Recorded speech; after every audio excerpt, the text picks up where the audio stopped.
Le prochain ensemble de fonctionnalités qu'on va regarder, c'est comment modifier le visuel d'un paragraphe ou de plusieurs paragraphes qu'on a sélectionnés. Donc, il faut savoir que dans Word, à chaque fois qu'on fait la touche Entrée, ça génère un nouveau paragraphe. Et par la suite, on est capable de modifier le visuel de ce paragraphe-là. Mais il faut savoir que la touche Entrée, ça ne fait pas un saut de ligne, mais vraiment, ça crée un nouveau paragraphe. Si on veut bien voir la séparation des paragraphes peinture, est-ce que ça fait partie du même paragraphe ou c'est deux paragraphes différents? Il y a une manière de pouvoir nous aider, c'est en ayant dans Accueil, le ruban Accueil, et en cliquant sur Afficher tout dans le regroupement paragraphe, et ça a comme ce symbole bizarre là. Fait que si on clique, une fois, on voit que ça vient rajouter des nouveaux symboles qu'on n'a jamais vus avant. Donc ça ici. Ça sert à marquer la fin d'un paragraphe. Par exemple, ici, j'ai mon paragraphe et il termine ici. Après ça, j'ai un autre paragraphe, ça termine ici. J'ai un autre paragraphe qui termine ici. J'ai un autre paragraphe qui termine ici. Donc avec cette aide-là, qui est vraiment précieuse quand tu essaies de faire un document Word à cause que ça te permet de mieux comprendre la structure de ton document. Parce qu'on ne voit pas seulement on appelle ça des marques de paragraphes, mais on peut voir d'autres symboles également. C'est vraiment utile. Donc, je vous suggère de l'activer quand tu as des documents que tu as de la misère à comprendre pourquoi que tu essaies d'appliquer un certain visuel, ça ne marche pas, ben, tu vas peut-être mieux le comprendre à cause que tu vas voir ces caractères-là. Passant, ces caractères-là ne vont pas être imprimés. Donc, si tu fais un CTRL-P pour impression ou tu vas dans Fichier imprimé, ça ne sortira pas. C'est vraiment juste un aide visuel pour toi en tant qu'être humain qui ne veut pas trop se casser la tête. OK, maintenant on va aller regarder les petites options qui sont ici.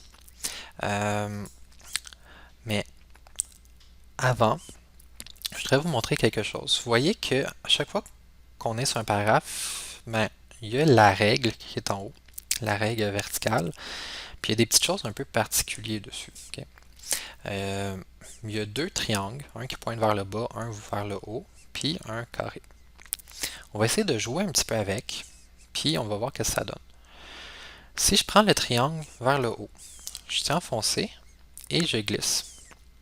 Je vois que ça change le retrait pour la première ligne de mon paragraphe. Par exemple, je pourrais dire que la première ligne de mon paragraphe va être plus à droite ou plus à gauche par rapport à la position normale qui devrait être. Fait que là, par exemple, je vais le mettre un petit peu plus à droite. Le prochain, on va essayer de jouer avec, puis on va essayer de comprendre ce que ça fait. C'est pour changer le retrait pour les autres lignes, à l'exception de la première ligne. Fait que, par exemple, les autres lignes, ben, je voudrais qu'ils soient comment? Fait que, par exemple, je pourrais le mettre un petit peu plus à gauche, comme ça. Et le dernier, le carré, c'est pour bouger les deux en même temps. Donc, si je suis enfoncé, ça les bouge les deux. Comme ça ici. On voit que mon paragraphe, quand que je joue avec, il ne dépasse pas une certaine largeur. Il n'essaie pas de sortir de la page. Il est limité à où est-ce que ce petit triangle qui pointe vers le haut est. Fait que le retrait à droite du paragraphe. Quand on parle de retrait à droite, c'est l'espace entre le bord de la page et notre paragraphe qui est ici. Même chose quand on parle de retrait à gauche, là, quand on laisse retrait négatif, c'est entre l'espace de gauche puis le paragraphe.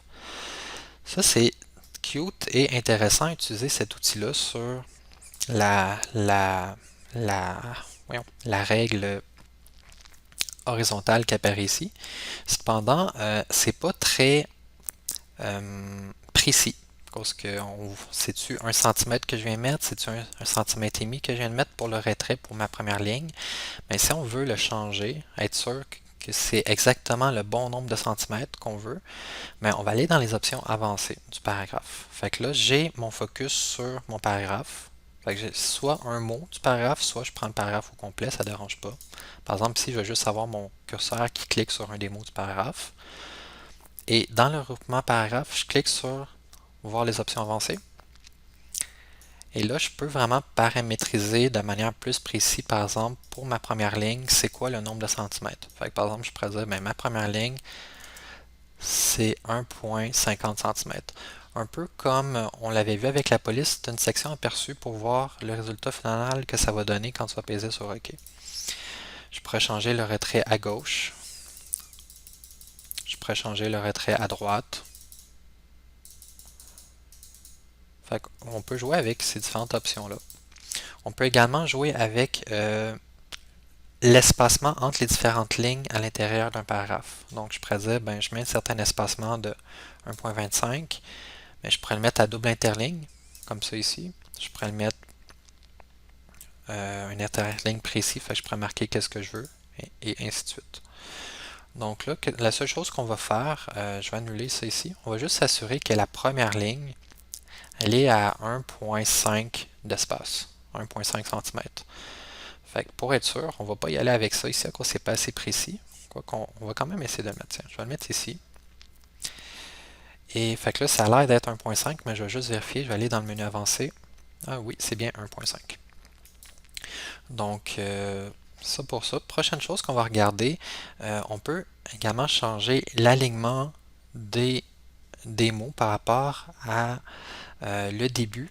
Fait que mon paragraphe, c'est comme si j'ai une ligne imaginaire qui part d'ici, de la règle, qui descend là. Fait que, est-ce que je la ligne à gauche de la règle ou est-ce que je la ligne à droite?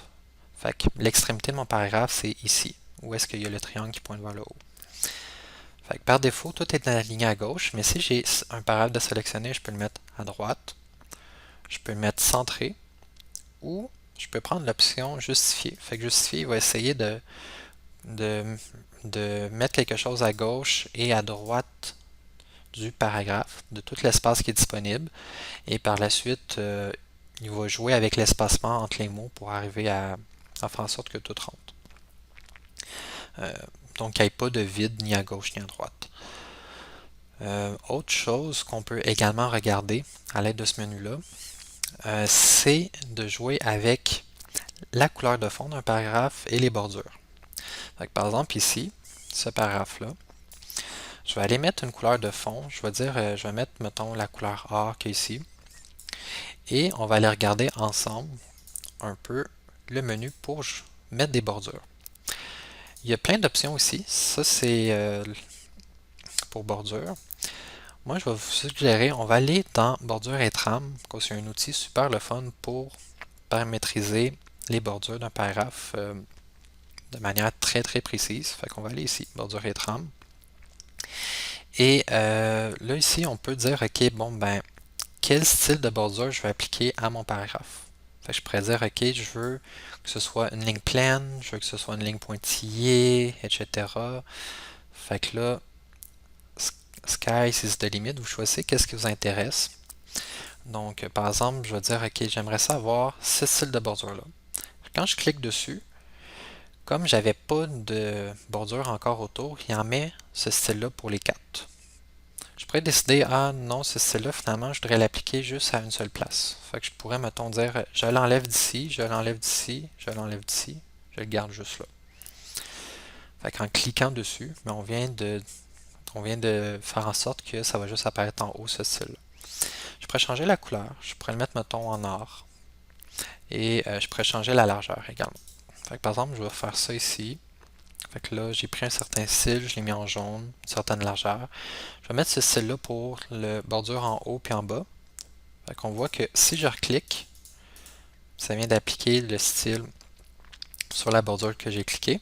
Et je vais mettre un style différent pour les deux autres bordures. Fait que par exemple, je vais prendre une couleur différente maintenant du rouge. Et je vais prendre un autre style.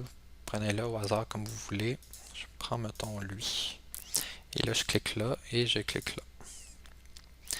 Donc, je vois le résultat final, ça devrait donner. Fait que si je pèse OK, ça me donne ça. Prochaine chose qu'on va essayer de faire, pour que ça ressemble un peu comme le résultat final, c'est qu'on va appliquer un retrait à gauche puis à droite pour qu'il soit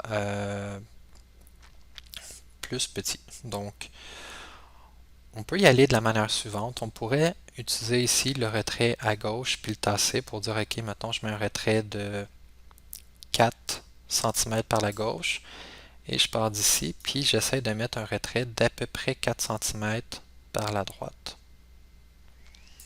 Et je lâche. Encore une fois, c'est intéressant, mais c'est peut-être pas précis. Fait que je vais aller dans les options avancées, puis là, je vais aller constater, j'ai mis 4 à gauche et j'ai mis 3,99 à droite. Bon, Si, exemple, dans un examen, on te dit c'est 4 cm puis tu as 3,99, c'est pas bon. Fait que faut que tu mettes 4 cm pile. Donc, c'est mieux ce genre d'interface-là parfois, mais c'est pratique aussi quand on n'est pas piqué comme dans un examen ou dans la vraie vie, tu vas peut-être juste utiliser la règle comme ça ici, puis les différentes options qui est dessus pour paramétriser tes retraits sur tes paragraphes. Autre fonctionnalité qu'on a ici, on peut jouer rapidement sur le retrait d'un paragraphe. Par exemple, je suis ici, j'utilise cette option-là. On voit que ça diminue mon retrait, puis je peux le remettre plus grand à l'aide de ça ici. Et c'est à peu près tout. On va voir les autres options d'ici par rapport aux listes dans une autre vidéo.